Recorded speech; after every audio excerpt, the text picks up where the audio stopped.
लोगों की जानें गई, घायल हुए, लेकिन कनेक्शन तार सीधे जुड़े थे उत्तर प्रदेश में समाजवादी पार्टी के नेताओं के साथ, समाजवादी पार्टी के साथ। और इसलिए शायद पिछले कुछ दिनों में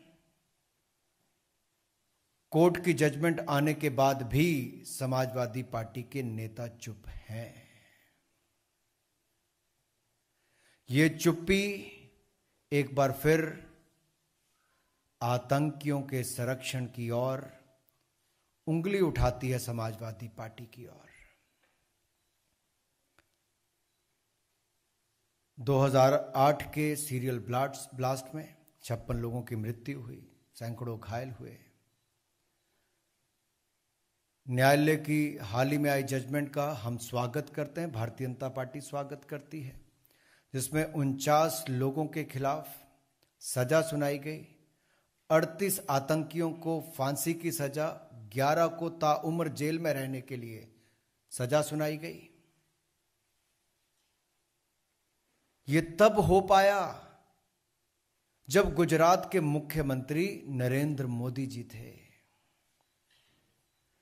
ब्लास्ट होने के बाद सारी एजेंसीज का ये कहना था कि मुख्यमंत्री, उस समय के मुख्यमंत्री नरेंद्र मोदी जी घटनास्थल पर ना जाएं, लेकिन मोदी जी घटनास्थल पर भी गए, पुलिस कमिश्नर के दफ्तर भी गए, घायलों को देखने अस्पताल भी गए, और यहीं पर रुके ही नहीं, आतंकवाद की कमर तोड़ने के लिए मोदी जी की मुहिम लगातार चलती रही।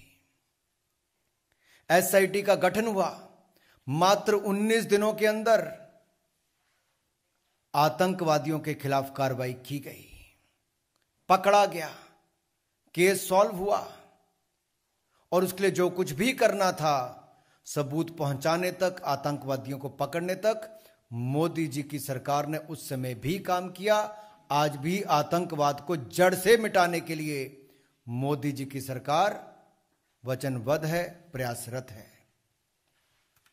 और मैं कहना चाहता हूं इस पर, सिमी हो, इंडियन मुजाहिदीन हो, इनकी कमर तोड़ने का काम किया है तो नरेंद्र मोदी जी ने किया है। उन आतंकवादी हमलों में भी, सीरियल ब्लास्ट में भी, एजेंसीज की रिपोर्ट उस समय की भी है कि उस समय के गुजरात के मुख्यमंत्री नरेंद्र मोदी जी पर हमला करने की प्लानिंग भी थी। सवाल यह खड़ा होता है कि इसका सपा कनेक्शन कहां से आता है। मैं आपके सामने रखना चाहता हूं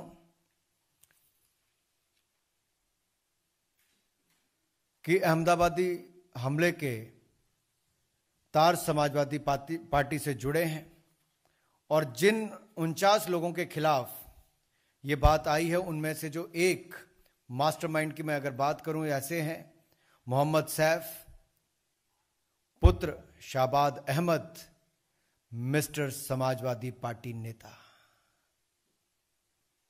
ये मिस्टर समाजवादी पार्टी नेता कौन है?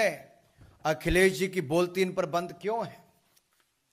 ये जो चित्र मैं आपके सामने मिस्टर समाजवादी पार्टी नेता के रख रहा हूं, ये उस समय के समाजवादी पार्टी के मुख्यमंत्री, यानी कि उत्तर प्रदेश के मुख्यमंत्री अखिलेश यादव जी, पीछे आप देख सकते हैं उत्तर प्रदेश सरकार का चिन्ह नजर आ रहा होगा। क्या इस मिस्टर समाजवादी पार्टी नेता को उस समय के मुख्यमंत्री अखिलेश यादव जी ने बिरयानी खाने के लिए बुलाया था, जिनका बेटा मास्टरमाइंड और धमाकों में शामिल होने का नाम आया है? क्या इस पर अखिलेश यादव जी चुप्पी तोड़ेंगे? आजमगढ़ को आतंकवादियों का गढ़ बनाने का काम जिन लोगों ने किया है, क्या उस पर समाजवादी पार्टी अपनी चुप्पी तोड़ेगी? इनको पुलिस पर भरोसा नहीं है, एटीएस पर भरोसा नहीं है, लेकिन आतंकवादियों को संरक्षण देने में पूरी ताकत लगा देते हैं। मैं तो कहूंगा, आतंकियों से करे प्यार, जिन्ना के कसीदे गाए हजार, यूपी पुलिस पर करे वार, समाजवादी हैं तुष्टिकरण के यार। ये तुष्टीकरण की राजनीति के कारण ही गुंडे, माफिया, आतंकियों को बल मिलता रहा समाजवादी पार्टी की सरकार में। पिछले 5 वर्षों में कमर तोड़ने का काम उत्तर प्रदेश में योगी जी ने किया है, अपराधियों की, गुंडों की, माफियों की। आपने भाषा देखी होगी अखिलेश जी की, ए पुलिस वालों, ए पुलिस वालों, कैसे बोला क्या।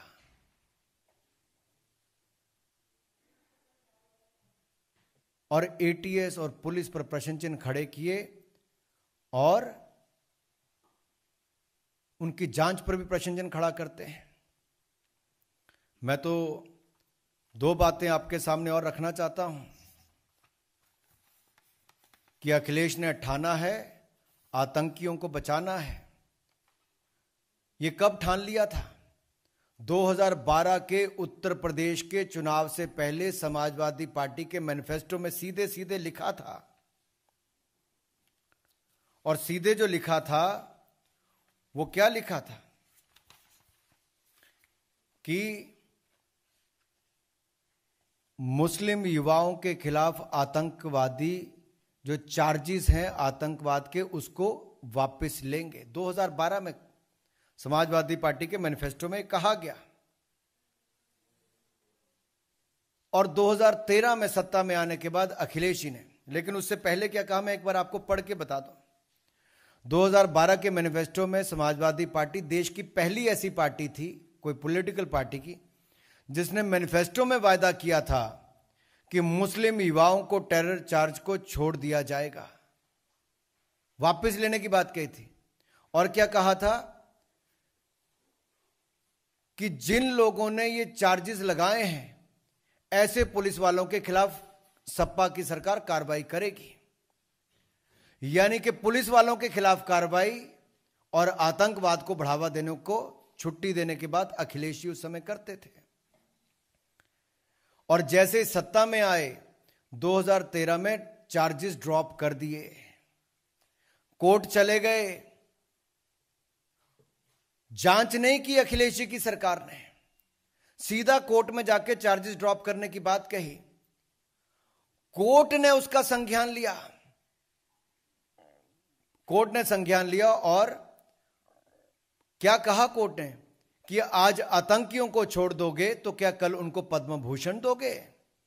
और मैं उनका, आपका जो जज साहब ने कहा, मैं आपको उसको पढ़ के सुना देता हूं।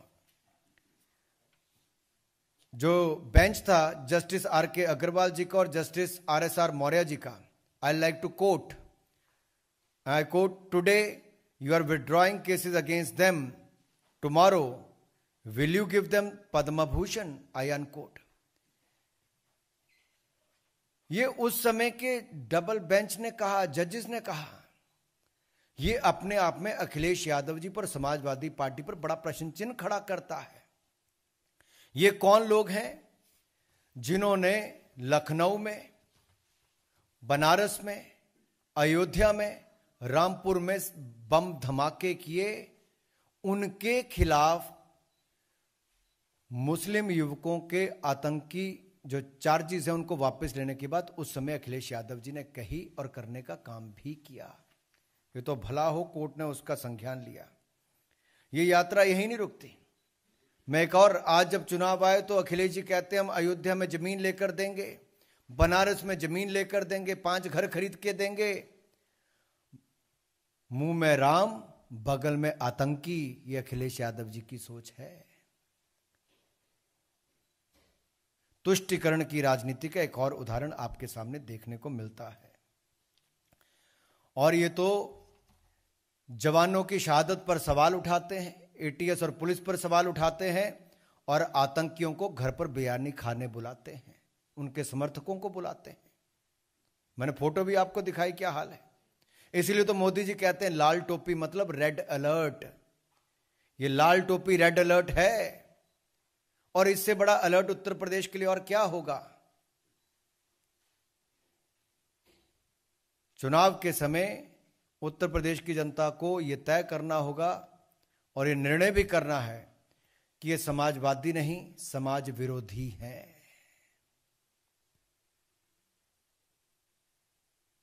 अगर आप अगले भी उदाहरण देखेंगे तो उसमें भी स्पष्ट तौर पर आपको नजर आएगा, केवल अकेले अखिलेश यादव जी नहीं, आजम खान हो, अबू आजम हो, ऐसे इनके बड़े नेता सब, पुलिस वाले शहादत उनके घर पे नहीं गए, जिनको आतंकवादी होने के आरोप में पकड़ा गया उनके घर पर उन लोगों के परिवारों से मिलने गए। ये आतंकवादियों को, उनके परिवारों को संरक्षण देने का काम सपा करती है, भाजपा जीरो टॉलरेंस की नीति के साथ चलती है। यही नहीं, मोदी जी ने आतंकवाद के खिलाफ जीरो टॉलरेंस को देश के अंदर तो किया ही, मुख्यमंत्री रहते हुए भी, प्रधानमंत्री बनकर भी। मुख्यमंत्री थे तो अहमदाबाद के बम ब्लास्ट, सीरियल ब्लास्ट के खिलाफ कार्रवाई की। 26/11 का हमला हुआ तो मुंबई जाकर स्वयं वहां पर भी गए, और जब प्रधानमंत्री बने तो दुनिया भर के नेताओं के साथ आतंकवाद के खिलाफ जीरो टॉलरेंस की नीति को मोदी जी ने आगे बढ़ाया है और आगे बढ़ाएंगे। पिछले 7 वर्षों में देखिए, सैकड़ों आतंकवादियों को मार गिराया। आतंकवादी हमलों को यहां पर अंजाम नहीं देने दिया है। यह भाजपा का जीरो टॉलरेंस आतंकवाद के खिलाफ है। अगर आप, मैं लंबा इस पे नहीं जाना चाहता, लेकिन एक के बाद दूसरे उदाहरण देखेंगे, सब लंबी सूची आपके सामने आती है, कैसे समाजवादी पार्टी ने और कांग्रेस ने भी, बाटला हाउस कांड तो आप भूले नहीं होंगे। मोहनचंद शर्मा जी, इंस्पेक्टर मोहनचंद शर्मा जी की शहादत पर सपा और कांग्रेस ने प्रश्न चिन्ह खड़ा किया था, और कांग्रेस के दिग्गज नेताओं ने कहा था कि सोनिया जी उन गुनहगारों के घरों पर जाकर फूट फूट कर रोई थी, लेकिन सोनिया जी, राहुल गांधी जी के पास शहीद मोहनचंद शर्मा जी के घर जाने का समय नहीं था, ना अखिलेश जी के पास था, न उनके बाकी नेताओं के पास था। ऐसे कई प्रूफ आपके सामने हैं, जहां रामपुर के सीआरपीएफ कैंप पर अटैक करने के, जहां पर 7 सीआरपीएफ के हमारे जवान शहीद हो गए थे, उसमें भी अखिलेश यादव जी ने उनके केसों को वापस करने की बात कही जो लोग उसमें इन्वॉल्व थे। इसी तरह से ही समाजवादी पार्टी के ऊपर आरोप और कई ऐसे लेख लिखे गए कि सिमी के ऊपर बैन नहीं लगाने के लिए समाजवादी पार्टी ने कहा। अलकायदा के जो ऑपरेटिव लखनऊ में पकड़े गए तो इन्होंने सवाल खड़े कर दिए पुलिस की जांच पर और एटीएस पर। यह अपने आप में दिखाते हैं इनका आतंकी प्रेम। राम नरेश यादव जी हों और बाकी जो नेता हों, उन्होंने तो समय समय पर, मैं बाकियों के नाम लूं, ये सब लोगों ने बार बार कहीं ना कहीं आतंकवादियों को संरक्षण देने की बात कही है। दूसरी ओर भाजपा ने जीरो टॉलरेंस की बात कही है। इतना ही कहते हुए मैं अपनी बात को समाप्त करना चाहूंगा, लेकिन एक बात जरूर कहूंगा, ये जो मिस्टर समाजवादी पार्टी है, इनके परिवार का अहमदाबाद सीरियल ब्लास्ट के साथ सीधा कनेक्शन है, और सीधा कनेक्शन समाजवादी पार्टी के नेताओं के साथ भी है। इस पर अखिलेश जी से मैं जवाब चाहता हूं, उनकी चुप्पी क्यों है? न्यायालय के जो निर्णय आया है, आदेश आए हैं, उसके ऊपर भी इनकी चुप्पी क्यों है? आप लोगों का कोई प्रश्न हो तो आप एक एक करके पूछ सकते हैं। चलिए, बहुत बहुत धन्यवाद जी।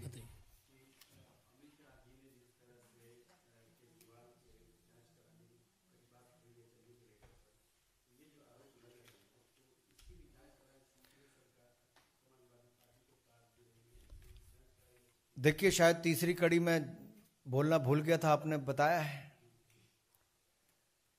सोनिया जी तो रोई ही थी, जाकर उन आतंकवादियों के परिवारों के पास जाकर अखिलेश यादव जी खुले में समर्थन देते फिरते हैं उन परिवारों को, और पुलिस पर प्रश्न चिन्ह खड़ा करते हैं।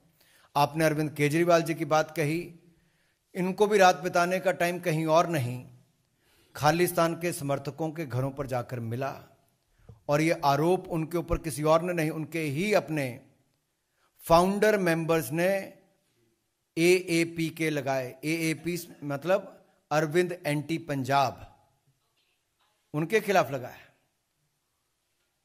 वहां पर भी जांच करने की बात गृह मंत्री जी ने कही है, और यहां तो पूरी जांच अमित शाह जी ने उस समय से लेकर आज जो ये निर्णय आया है उस समय की सही जांच, और कोर्ट ने भी उसको सच साबित करके फांसी की सजा सुनाने का काम भी किया है। मैं तो यही कहूंगा, वही हवा है वही सपा है, दंगइयों का हाथ आतंकियों का साथ है।